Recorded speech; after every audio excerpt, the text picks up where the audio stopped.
उत्तर प्रदेश में जब से यूपी टेट 2026 की एग्जाम डेट आई है तब से लाखों स्टूडेंट इसकी तैयारी कर रहे हैं और जो कार्यरत शिक्षक हैं जो टेट के कारण अभी क्वालिफाई नहीं है और सुप्रीम कोर्ट के आदेश से प्रभावित हो रहे हैं, ऐसे उत्तर प्रदेश में लगभग 2 लाख टीचर हैं। तो जो नौकरी कर रहे हैं वो लोग भी और जो पहली बार यूपी टेट का पेपर देने वाले हैं, दोनों लोग लगभग लाखों की संख्या में स्टूडेंट होंगे जो आपके यूपी टेट की तैयारी कर रहे हैं। लेकिन अब आपके सपने यहां पर टूटने वाले हैं, सारी उम्मीदें खत्म होने वाली हैं, क्योंकि यूपी टेट की जो एग्जाम डेट है वह 100%, जी हां भैया 100% कैंसिल होगी। तो चलिए वीडियो को स्टार्ट करते हैं और देखते हैं क्या कारण है जिसके कारण ये सारी चीजें उत्पन्न हो रही हैं, ये सारी चीजें होने वाली हैं।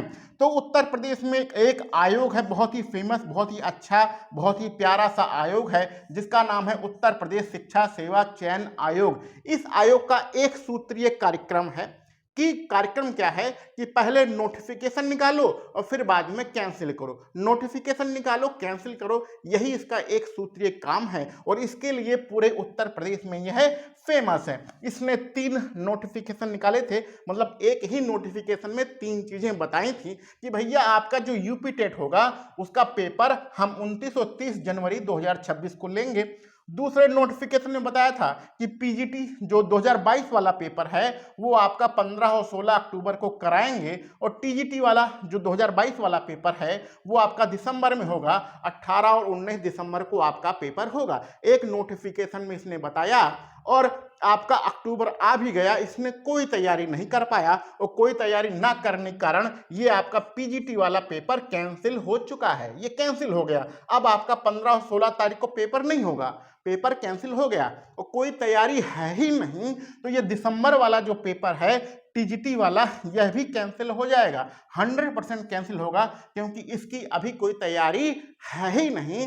तैयारी करने का मतलब ये होता है कि आप प्रश्न पत्र छपवाइए, प्रश्न पत्र 3-4 सेट में प्रश्न पत्र बनते हैं, उसके पहले समिति का गठन किया जाता है, फिर प्रश्न पत्र बनते हैं, फिर जहां पर आपको पेपर कराना है, लगभग 4 लाख 5 लाख 6 लाख जितने भी स्टूडेंट हैं उनका पेपर कराना है, तो उसके लिए सेंटर को डिसाइड किया जाता है। सेंटर जो होते हैं, इंटर कॉलेज होता है या डिग्री कॉलेज होता है, जो भी सेंटर हमें बनाना है उसको बुक करना होता है। कोई तैयारी है ये नहीं है तो आपका ये टीजीटी वाला पेपर भी कैंसिल होगा और जब कुछ ही हो ही नहीं रहा है तो सारे संकट के बादल आपका यूपी टेट पर भी मंडरा रहे हैं। और अभी जो अपना आयोग है उसमें भी नई नई कहानियां चल रही हैं कि हमारे अध्यक्ष साहब जो थे वो इस्तीफा देके चले गए हैं, तो इस्तीफा देके चले गए हैं पर जो आपका इंचार्ज हैं, जो आपके प्रभारी हैं, उनका कुछ करना धरना है नहीं। 21 तारीख तक, जो आपका 21 अक्टूबर है, ये जो अक्टूबर का महीना चल रहा है, 21 अक्टूबर तक आवेदन लिए जा रहे हैं, अध्यक्ष बनने का आवेदन लिया जा रहा है। तो अगर आपको भी उत्तर प्रदेश शिक्षा सेवा चयन आयोग का अध्यक्ष बनना है, ऐसी क्वालिफिकेशन है कि आप अध्यक्ष बनना चाहें तो आवेदन कर सकते हैं। 21 अक्टूबर तक आवेदन लिया जाएगा। जब आवेदन लिया जाएगा तो नए अध्यक्ष का जो चुनाव होगा वो नवंबर के महीने में होगा। ध्यान दीजिएगा कि नवंबर के महीने में नए अध्यक्ष का चुनाव होगा और ये हो जाएगा, इसकी कोई गारंटी नहीं है। मैं तो गारंटी नहीं लेता हूं कि अध्यक्ष के महीने जो नवंबर का महीना है उसमें आपको एक नया उत्तर प्रदेश शिक्षा सेवा चयन आयोग का अध्यक्ष मिल जाएगा। अगर मान भी लें कि मिल भी गया तो इतनी बड़ी बड़ी परीक्षाओं की तैयारी कैसे करा सकते हैं। जो आपका यूपी टेट होने वाला है इसमें यही मान के चलिए कि जो प्राइमरी लेवल है, क्योंकि अब प्राइमरी लेवल में बीएड वालों को तो हटा दिया गया है, तो जो डीएलएड वाले हैं वो भी लगभग 15 लाख से 20 लाख स्टूडेंट हैं। तो सिर्फ प्राइमरी लेवल पर ही 15 से 20 लाख स्टूडेंट बैठने वाले हैं। अगर उसमें जूनियर 6 से 8 को भी शामिल कर लिया जाए तो जो आपका पेपर होगा, यानी यूपी टेट का पेपर होगा, प्राइमरी जूनियर दोनों मिलाकर, उसमें मोटा मोटा मान के चलिए कि लगभग 25 लाख से भी ज्यादा स्टूडेंट पेपर देने वाले हैं।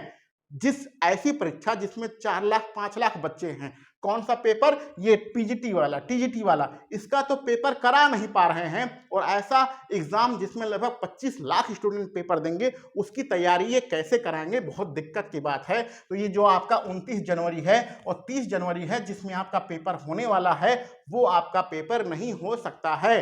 अक्टूबर तक, अगर जनवरी में पेपर होना होता तो अक्टूबर तक आपका विज्ञापन आ जाता, अक्टूबर में विज्ञापन आता, पूरा नवंबर तक फॉर्म भरा जाता, नवंबर में पता चल जाता कितने स्टूडेंट पेपर देने वाले हैं और पूरा दिसंबर और जनवरी का महीना तैयारी में होता और तैयारी करके जनवरी के 29-30 तारीख को पेपर ले लिया जाता। कहने का मतलब फॉर्म भरने में 1 महीना लगता है और जितने स्टूडेंट होते हैं उनकी तैयारी कराना है, यानी पेपर लेने की जो तैयारी कराना है, एग्जाम सेंटर बुक करना है, प्रश्न पत्र छपवाना है, उसमें भी आपका 1 से 1.5 महीना 2 महीना लग जाता है। मोटा मोटा मान के चलिए कि 3 महीना एक प्रोसेस होता है किसी का विज्ञापन आना और पेपर कराने में। तो अगर ये नवंबर के महीने में हमें अध्यक्ष महोदय मिल भी जाते हैं तो भी इनके पास ज़्यादा समय नहीं होगा कि ये जनवरी के महीने में आपका पेपर ले सकें। यानी कि कुल मिला के कह सकते हैं कि सारे सपने हो चुके हैं चकनाचूर, आपका जनवरी में पेपर होगा। ये कोई गारंटी नहीं है, 100% आपकी एग्जाम डेट कैंसिल होगी और जनवरी में कैंसिल होगी तो फरवरी मार्च में पेपर नहीं हो सकता है, क्योंकि फरवरी और मार्च में हो सकता है या कि आपका जो है पंचायत वाला चुनाव भी है। तो आपका पेपर फिर आपका अप्रैल के महीने में ही जाएगा, अप्रैल या मई के महीने में ही जाएगा। तो अगर ये जनवरी एग्जाम डेट हटती है तो फिर अप्रैल या मई का महीना ही है जिसमें पेपर हो सकता है और आपका फरवरी और मार्च के महीने में बोर्ड एग्जाम भी होते हैं। तो वहाँ पर भी बहुत ज़्यादा दिक्कत हो जाएगी। जो आपके इंटर कॉलेज हैं जहाँ पर पेपर होता है यूपी टेट का, वो खाली नहीं मिलेंगे। तो यानी कि अगर ये जनवरी हटेगा तो सीधा सीधा हमें अप्रैल ही दिखाई देगा और जनवरी में पेपर होने की संभावना ना के बराबर है। तो क्या ही किया जा सकता है, हमारा नोटिफिकेशन निकलेगा, कैंसिल होगा, यही चल रहा है उत्तर प्रदेश में। चलिए मिलते हैं अगले वीडियो लेक्चर में। आप लोगों की इस पर क्या राय है, क्या विचार हैं, कमेंट बॉक्स में जरूर बताइएगा। मिलते हैं अगले वीडियो लेक्चर में। आप सभी लोगों को वीडियो देखने के लिए बहुत बहुत धन्यवाद।